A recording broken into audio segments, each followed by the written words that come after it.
Hey guys, what's up? It's Schla coming back to ya with another episode of Car Rides with Schla. And I don't know, it's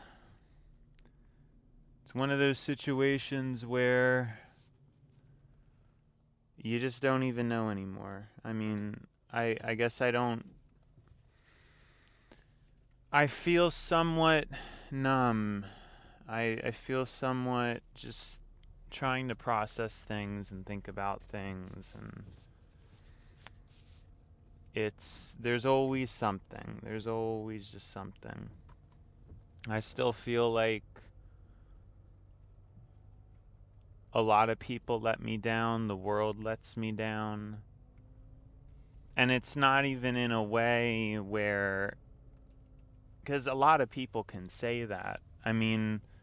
Someone can say that the world let them down when their Big Mac came medium rare instead of well done how they like it.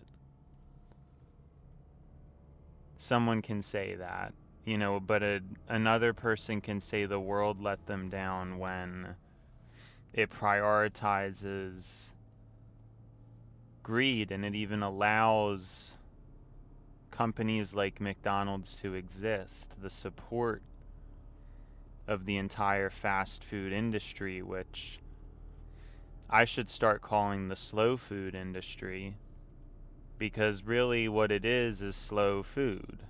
It's food that there's nothing quick about it. I think I've already explained this before. With my schedule that I operate on, I cook all my beef Sunday morning, and it lasts me from Sunday to Saturday, and then I cook more again Sunday morning. Each day it's very quick, heating it up in the microwave. Very nutritious. It doesn't take much effort. It's just, I'm just in the kitchen one day a week. So there's merit to that. There's definitely merit. Should go without being said, but now fast food, in comparison, not only is it costly, inevitably, because you're having to set up an entire company and framework where you have to pay employees fairly in order for things to be fair, ethical, which you question whether that's even occurring, as is. I personally believe it isn't, because I've talked about this before. Wage structure, from my understanding, is companies base it on the market conditions, meaning that essentially every company is probably conspiring to make it so wages are as low as possible. And I don't have proof of this, but it's just my inclination, because if wages were across the board at every company based on cost of living, they would look radically different, because you would naturally just have some of the higher paid people paid less, and then some of the lower paid people paid more. That is what would happen if it was based on a cost of living basis. Now, this is a side tangent, but I guess I feel like discussing it. It's interesting because it's very difficult to calculate cost of living, because everybody has such differing situations. And this is part of the greater problem with the modern economic issue that we see, is it's very difficult to have a one-size-fits-all. That's the problem. There are some people, and it's actually a really interesting conversation. That's why I want to talk about it. This isn't specifically anybody's fault. This is just a matter-of-fact kind of conversation that I think is pretty interesting. So everybody has a different life and different expenses. And what I mean by that is some people are addicted to cigarettes, so their lifestyle costs slightly more. Some people have an older car that could need more repairs or maintenance than somebody who had been given a newer car. Some people have less reliable vehicles, even inexpensive vehicles. You compare something like a Ford to a Toyota, and they're the same price, but when it comes to reliability and cost, it will likely be different. Or a better example is a Volkswagen compared to a Toyota. Volkswagen's MSRP, I believe, is not that much higher on the surface, but when it comes to parts and expenses and maintenance, they are still fairly expensive. So everybody has these minor ways with which every decision matters. What you eat, some people purchase more desserts and unnecessary foods. Other people focus more on the important things, such as myself. I barely get dessert, except for occasionally ice cream, and it's not even every week. So that's the only unnecessary food I get. I don't purchase any snacks. And so I have a lot more free income than some people who are going to a store and buying things like bread or fruit, or these things that are low calorically and also have minimal nutrition and are mostly just for taste. There's even things like crackers and all these chips in the snack aisle. I mean, there's all kinds of things that people consume and eat, and they're very much attributing to a costlier lifestyle. And because of a lack of education, and more so just human ignorance, it's very difficult for people to comprehend a lot of these nuances with food. And a lot of people see food as they don't think about it consciously, but consciously what they do sort of think is just all food is relatively okay, and they just pick and choose what they like. So if somebody tries a bunch of different things and they decide they like fruit, they're going to tell people, oh, like, I'm really into fruit. I love fruit. But then humans are not interested in understanding that you do not just get to pick that. Like, you can't just choose what you want to eat. You have certain biological necessities that must be fulfilled, and you can't just decide, well, I want to eat cereal every day. You can't do that. Now, a lot of people do, because I don't think they really think about it. I don't think they really consider it, because a lot of the packaging on these products is very vague. It's very, oh, this is healthy. And then, half the time, if it says something's healthy, it's probably not. Because if something was healthy, that's kind of a joke. But honestly, it's a good call, because if you think about it, all the natural stuff, it's not labeled that it's healthy. I'm talking about the cereals where it says it's like, oh, it's good for this.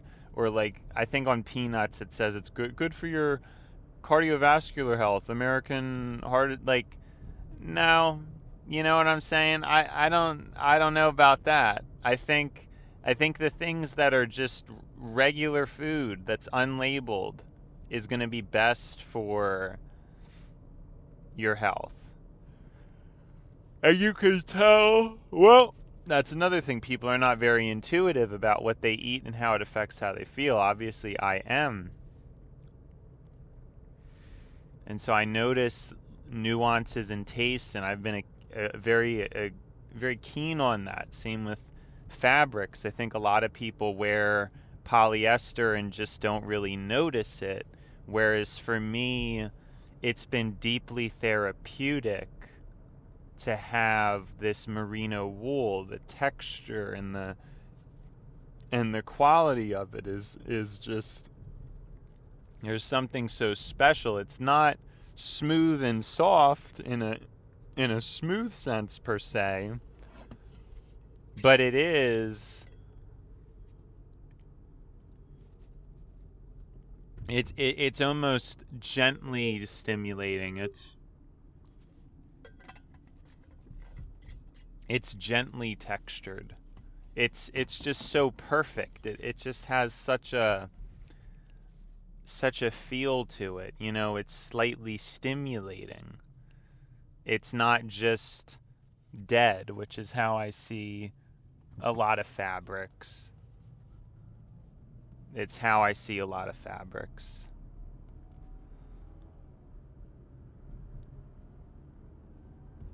So, where were we?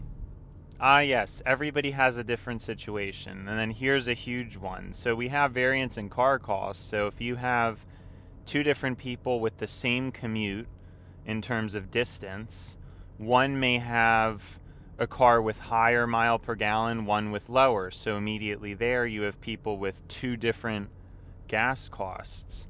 Then you have people with two different cars. So one car is obviously going to be, somebody who owns a Chevy is not, during the lifespan of the car, is going to pay more than somebody who owns a Toyota. And most people don't really know. Like, it's hard to research into what's reliable, and it's oftentimes not extremely apparent what is or isn't reliable. And it's, you have certain reputations for certain brands, but then obviously some people make decisions on the car based on just how the car is, and they'll overlook any potential mechanical issues that could come up just because maybe the Chevy is a better car than the Toyota, which is probably possible. I wouldn't be surprised about that if maybe a Ford just gives you a better designed experience or something, or the design just, it strikes someone a certain way, and then that matters, and so they end up getting it. Or same with Volkswagen, like somebody's just, but the consequence of that is higher cost. And so then now you have two people who have two different living wages. Next, you get into things like health. Somebody with diabetes needs to purchase insulin. It's quite expensive in America. That immediately makes their living wage much higher than somebody who is not diabetic. And that goes for any medication, really. Any person who's on meds inevitably needs a higher living wage than somebody who doesn't. And you could go down the list of all these different factors, and everybody has different needs. And so it makes figuring out a living wage very complicated. Makes it very difficult to figure out a living wage.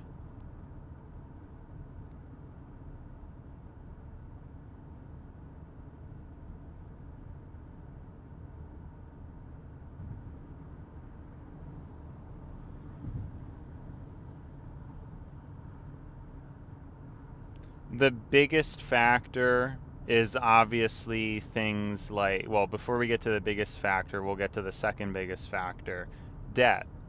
Which a lot of times debt can be as a result of irresponsibility, but sometimes it can be a result of just circumstance. It's kind of hard to say, right? I mean, sometimes people are in situations where something comes up, some crazy bill comes up, and they have to put it on credit. They don't have the money. Now, you could make the argument, could that person or would that person have had the money if they had maybe not bought this or that? There's that argument to be made. And I think that's a fair argument, although I would assume there's a portion of Americans where that isn't relevant and they're probably poor anyway. And it's not really their fault. You know, it's just, it is what it is, and they can't. And then something comes up, they're living paycheck to paycheck, and then now they have debt. And it's not really their fault. It's just there's nothing for them to do. But if I had to guess, there's probably cases where if somebody had just been more responsible, even if they were poor, but they had just saved better, then maybe that wouldn't happen. And there are a lot of people like that too, because there's lots of people who are in debt who are probably middle class. And so it means throughout their life, did they indulge in something they shouldn't have? Did they go on a trip that they shouldn't have? I think it's important to point that out because, you know,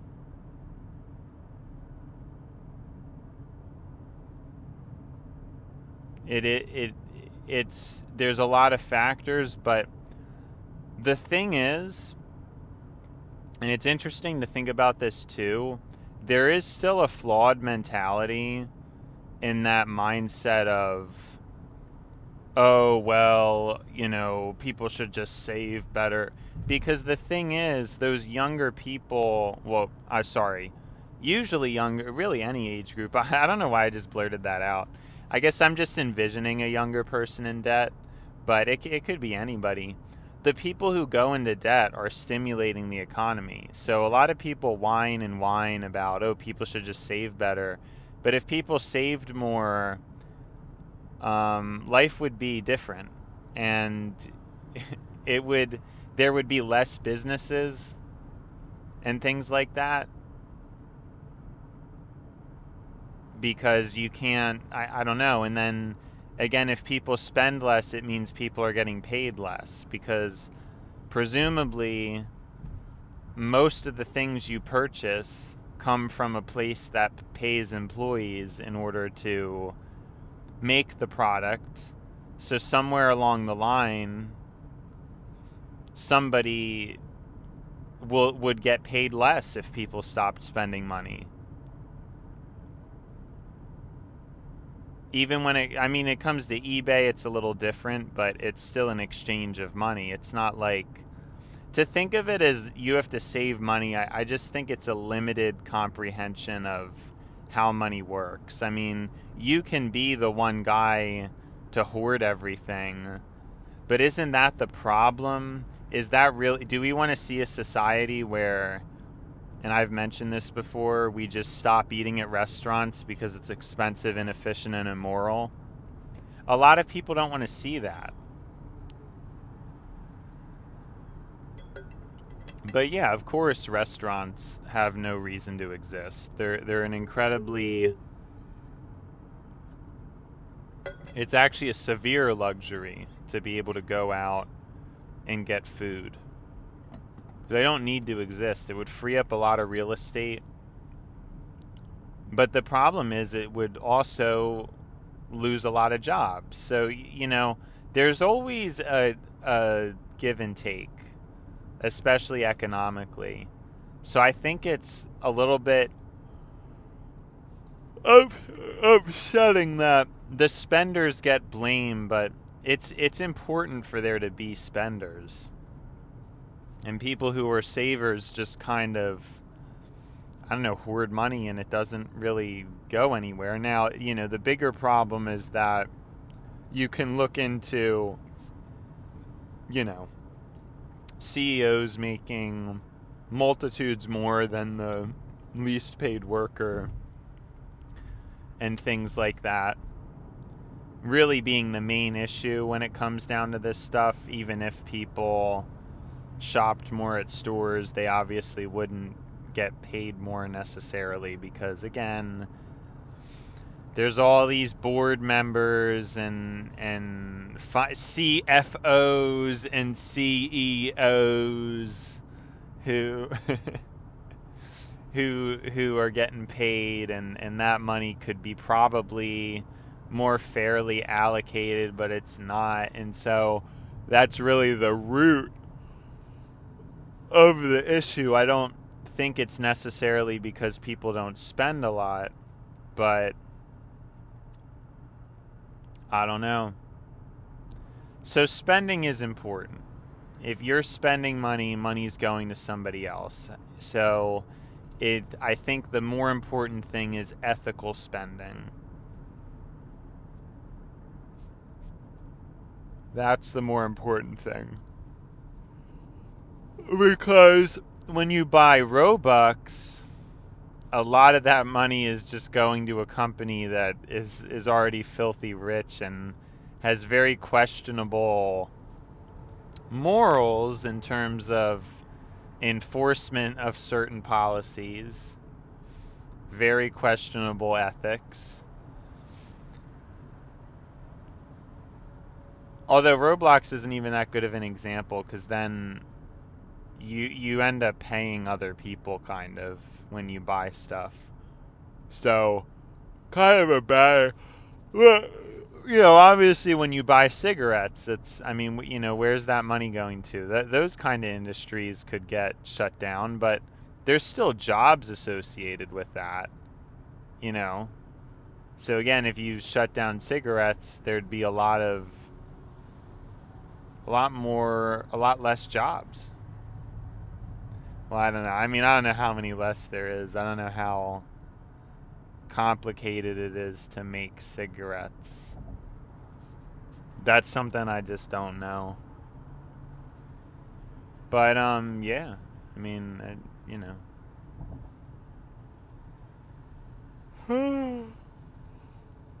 Well, I'm just really happy it's Friday.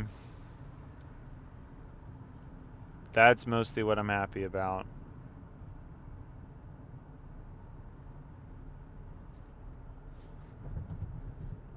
We're doing good. I'm still making it through. It was a rough week this week. Sorry, I didn't even finish what I was talking about. Let's rewind a little bit. So, when it comes to a living wage, there are so many different factors that go into it. And the biggest one is living with other people. If you have 3 roommates sharing rent on an apartment, your cost of living is a lot lower than if you want your own apartment.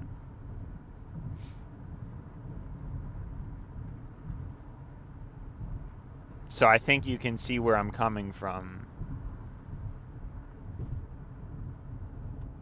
That's the biggest one. But all these other things matter too.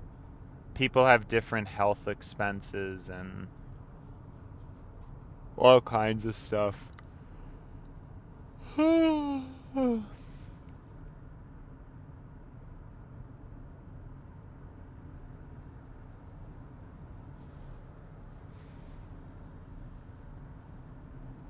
And so figuring out what a living wage is kind of complicated.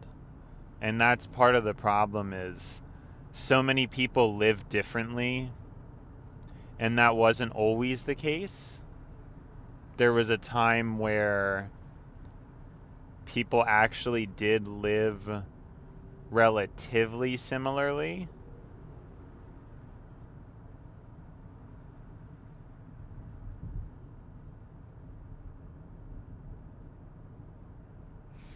And had kind of similar ideas and lifestyles and costs, so it would have been easier to just have like a static living wage. And again, it's a huge part of the problem is that people have such varying expenses, and then a lot of times a wage doesn't match that. You know, I might be making the same amount of money. I might be making the same amount of money as someone who has a college degree with college debt, and that obviously is just not going to compute. That just don't make sense, because I don't have any debt, so I'm obviously going to have way more money in terms of free money than the other person. So it's all very important things to think about. I think it's a very interesting... I just don't know that people even... I mean, I know people are aware that the economy's bad and the cost of living's high and all that stuff. And the truth is that it is just too high. Absolutely. Something is very wrong with that whole situation. And so this isn't to say, oh, well, if people just operated more optimally, then everything would be okay. It's not saying that. It's saying that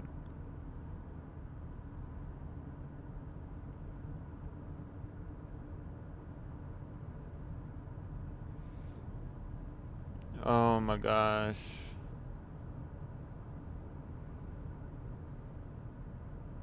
I don't know what I was talking about.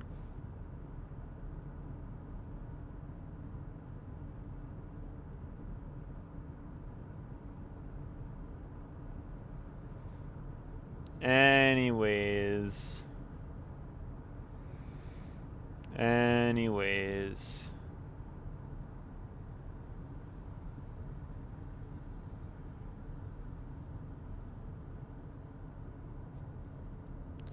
What was I getting at? Yeah, cost of living's variated, and so that's what makes it difficult. But it's still too low. Like right now, wages are too low for bottom income earners. And like I said, there's different philosophies about that when it comes to human prioritization and who matters and who doesn't, and it becomes a yucky conversation. Becomes a very disgusting conversation.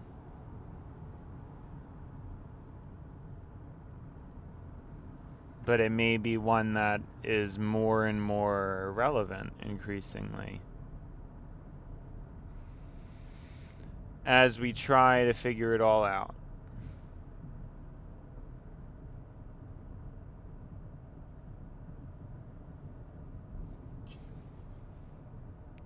Now, I don't know what I was going to talk about before that. I think it was something deeper, because that's the kind of thing I've been thinking about. You know, why I'm here on this planet, why I've went through what I've went through. It's been a lot recently, and a lot to consider, to sift through, to try to figure out and interpret. It's been a lot. It's just been a lot.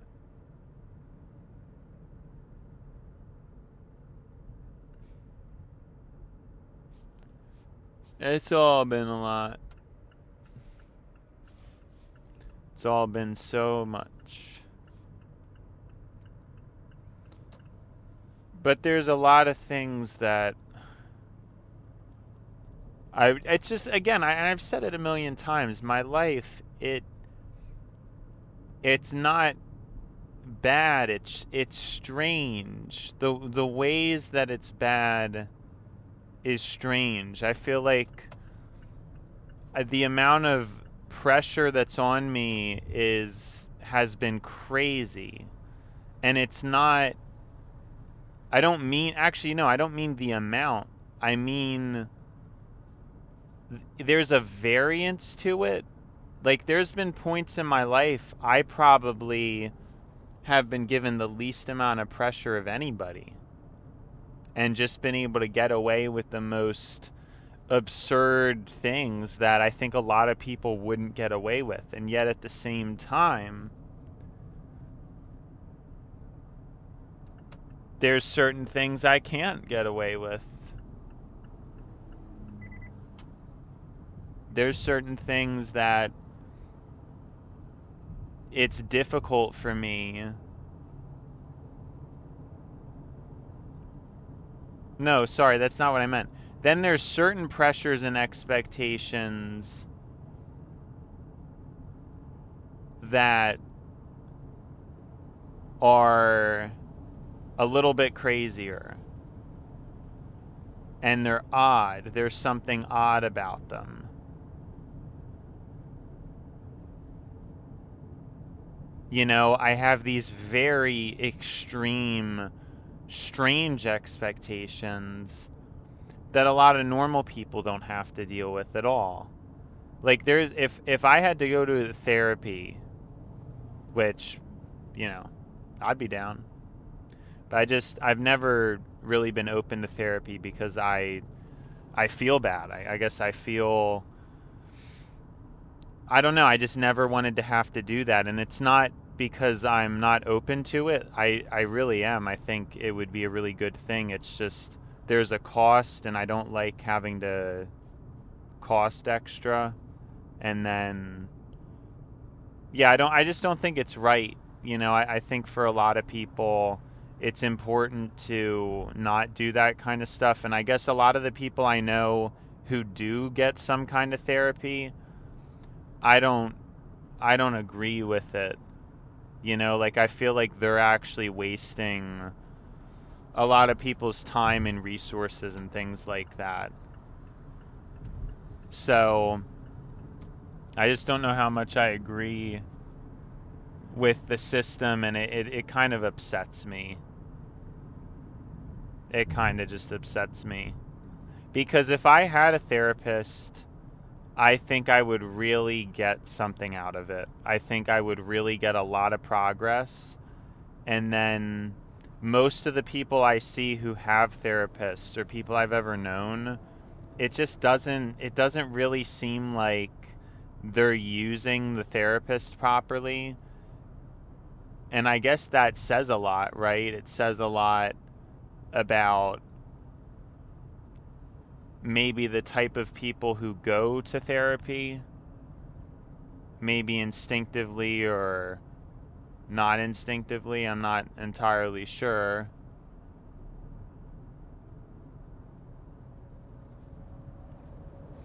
But it's a little bit strange.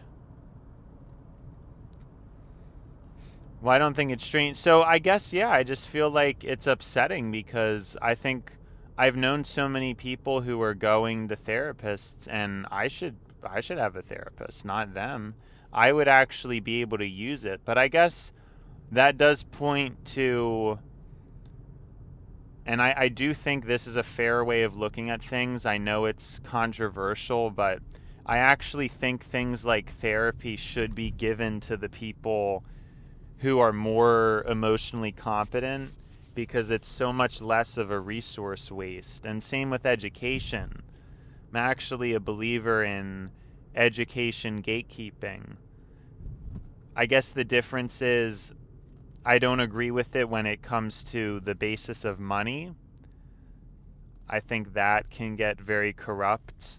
But on the basis of merit, I'm actually very much in favor of educational gatekeeping. I think that is an ideal way to move humanity forward.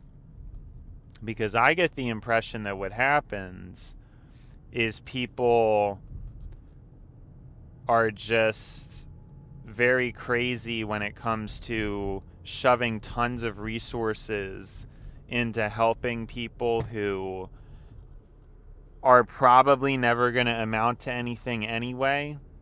And then there's a lot of wasted resources. Now, I'm not saying, I think people should be educated and have the opportunity. That's super important. But when it almost feels like to me now, there's situations where some people get superior education to others, and then they're not even doing anything with it. You know, and that's just not right. Like, so that's kind of the important thing with education, is I think it's very critical that it goes to people who are really going to take advantage of it and who are really going to amount to something, not just blowing it on the masses and then the masses are voting away their voting away their rights. I mean, what are we what are we doing? It's, you know what I mean? It's, if you have uneducated masses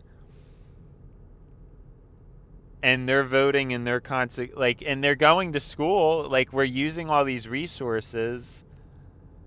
Oh my gosh. It's not that there's a funding issue. America's school system has plenty of funding. I really believe it's mostly cultural rather than systemic, and I don't know that people just don't want to get into that, I guess. I don't know. Just seems kind of odd. The whole situation. It's just very, very strange.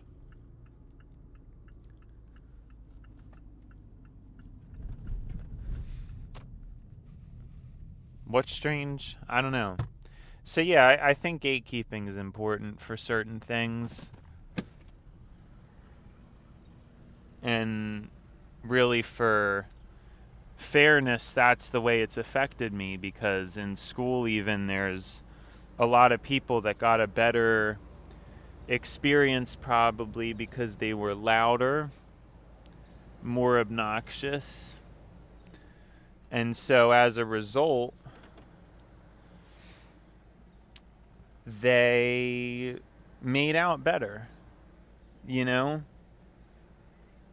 Because the school system, it doesn't really reward you if you're actually quiet or inquisitive. It doesn't really reward you for that. It just rewards the people who stand up for themselves in a classroom. You know, the louder, more confident types, that's really who gets rewarded, you know? And so a lot of people like me are, well, we're here, but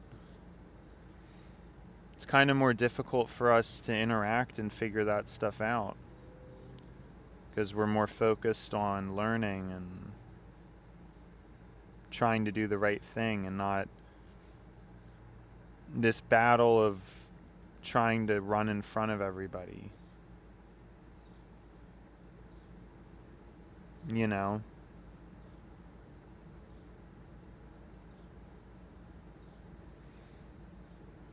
I always get so many thoughts while I'm talking. It makes it difficult. If you sometimes wonder why I pause, I told you I want to focus on refining attention. It's an important thing to have, and a lot of people lack it. I think I'm better than most, but still, when it comes down to it, who knows?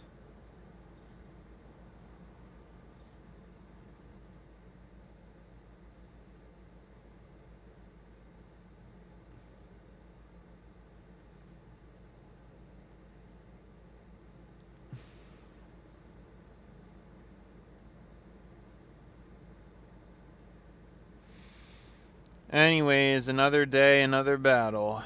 Right? What else is new, guys? It's been schla, but now it's time to buy schla. So, see you, schla.